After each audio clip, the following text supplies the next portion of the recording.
Movie ಬಗ್ಗೆ ಹೇಳುವುದಾದ್ರೆ ಒಳ್ಳೆ ಮೂವಿ. ಈಗ ಬರುವಾಗ ನೋಡಿ ಕಣ್ಣಲ್ಲಿ ಸ್ವಲ್ಪ ನೀರು ಬಂದಿದೆ, ಅಂದರೆ ಕ್ಲೈಮ್ಯಾಕ್ಸ್ ಆ ಥರ ಇತ್ತು. ಫೋಟೋಗ್ರಾಫರ್, ನಾನು ಕೂಡ ಒಬ್ಬ ಫೋಟೋಗ್ರಾಫರ್, ಅದರಲ್ಲಿ ನಮಗೆ ಟಚ್ ಆಗುವ ತುಂಬ ಕೆಲವು ವಿಷಯಗಳಿತ್ತು, ನಮ್ಮ ಕಷ್ಟದ ಬಗ್ಗೆ ಅದರಲ್ಲಿ ಇದೆ ವಿಷಯ. ಸೊ ಆಲ್ ಓವರ್ ಹೇಳುವುದಾದ್ರೆ ಹೊಸಬರು ಮಾಡಿದ ಫಿಲ್ಮ್ ಅಂತೆ, ಅದೇ ಗೊತ್ತಾಗುದಿಲ್ಲ ಕ್ವಾಲಿಟಿ ವೈಸ್, ಫಿಲ್ಮಿನ ಕ್ವಾಲಿಟಿ ವೈಸ್ ಮತ್ತೆ ಸ್ಟೋರಿ ಎಲ್ಲ ಒಳ್ಳೆದಿತ್ತು ಹೇಳುವುದಾದ್ರೆ. ಕ್ಲೈಮ್ಯಾಕ್ಸ್ ಅಂತೂ ಸೂಪರ್. ಸೆಕೆಂಡ್ ಹಾಫ್ ಅಲ್ಲಿ ಅಂತೂ ನಿಮಗೆ ತುಂಬ ಎಂಜಾಯ್ ಮಾಡ್ತೀರಿ, ಹಾಗೆ ಲಾಸ್ಟಲ್ಲಿ ಸ್ವಲ್ಪ ಕೂಗಿಸ್ತದೆ ಫಿಲ್ಮ್. ಸೊ ನೋಡಿ ಫಿಲ್ಮ್, ಎಲ್ಲರೂ ಸಪೋರ್ಟ್ ಮಾಡಿ. ನಮ್ಮದೇ ಮಂಗಳೂರಿನ ಹುಡುಗನೇ ಮಾಡಿದ್ದು Likhi Shetty. So super movie, ಖುಷಿ ಆಯಿತು. ಆಲ್ ದ ಬೆಸ್ಟ್ ಟೀಮಿಗೆ. Thank you. ಮೂವಿ ಅಂತೂ ಸೂಪರ್, ಚೆನ್ನಾಗಿದೆ, ಆಸಮ್ ಇದು. ನಮ್ಮಂಥ ಫೋಟೋಗ್ರಾಫರ್ಸ್ನವರಿಗೆಲ್ಲ ಇದು ಹೇಳಿ ಮಾಡಿಸಿದಂಥ ಮೂವಿ. ಏನಂದರೆ ಅದೇ ನಾವೀಗ ಈಗ ಅವರೊಂದು ಸೀನಲ್ಲಿ ಇತ್ತು, ತುಂಬ ಫೋಟೋಗ್ರಾಫರ್ಸ್ ಅವರು ಇದ್ದಾರೆ ಈಗ ಗಲ್ಲಿಯಲ್ಲಿ. ಸೊ ಯಾರಿಗೆ ಸಹ ಚಾನ್ಸಸ್ ಸಿಗಲ್ಲ ಹಾಗೆಲ್ಲ ಹೇಳ್ತಿದ್ದಾರೆ.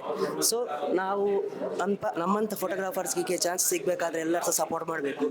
ಆ ಮೂವಿಯಲ್ಲಿ ಈಗ ತೋರಿಸಿದ್ದಾರೆ. ಸೊ ನಮ್ಮಿಂದ ಎಷ್ಟಾಗುತ್ತೆ ನಾವು ಸಹ ಮೂವಿಯನ್ನು ಎಷ್ಟು ಡೆಡಿಕೇಟ್ ಮಾಡಿ ವೈರಲ್ ಮಾಡಿ ಟ್ರೈ ಮಾಡ್ತೇವೆ.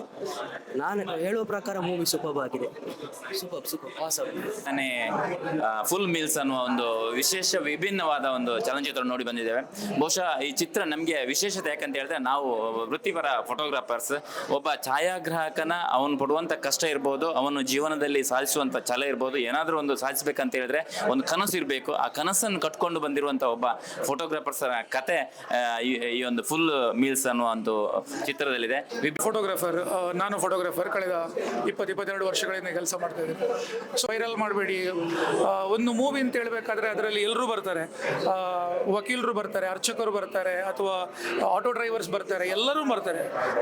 ಮೂವಿ ಥರ ನೋಡಿ, ದಯವಿಟ್ಟು ಬ್ಯಾಡ್ ಮೆಸೇಜ್ನ ಮಾಡೋದು ಸುಮ್ಮನೆ. ಅವ್ರ ಪಾಪ ಎರಡೂವರೆ ವರ್ಷ ಕಷ್ಟಪಟ್ಟಿರ್ತಾರೆ. ಅದು ಅಷ್ಟು ಕಷ್ಟ ಮಾಡಿ ನಾವು ಒಂದು ಪ್ರೀ ವೆಡ್ಡಿಂಗ್ ಸಾಂಗ್ ಮಾಡಲಿಕ್ಕೇ ಒಂದು ಇಡೀ ದಿವಸ 5 ನಿಮಿಷದ ಸಾಂಗಿಗೆ 2 ದಿವಸ ಎಲ್ಲ ತೆಗಿತೀವಿ. ಅಂಥದ್ರಲ್ಲಿ ಒಂದು 2.5 ಗಂಟೆ ಮೂವಿ ಮಾಡಬೇಕಾದ್ರೆ ತುಂಬ ಕಷ್ಟಪಟ್ಟಿರ್ತಾರೆ. ಪಾಸಿಟಿವ್ ರಿವ್ಯೂ ಕೊಡಿ, ಅಟ್ಲೀಸ್ಟ್ ಒಂದ್ಸಲ ಆದರೂ ಥಿಯೇಟ್ರಿಗೆ ಬಂದು ಈ ಮೂವಿನ ಮಸ್ತಾಗಿ ನೋಡಿ. ಯಾಕಂತೇಳಿ ತುಂಬ ಚೆನ್ನಾಗಿದೆ, ನನಗಂತೂ ತುಂಬ ಖುಷಿ ಆಯಿತು. ಒಳ್ಳೆ ಮೂವಿ.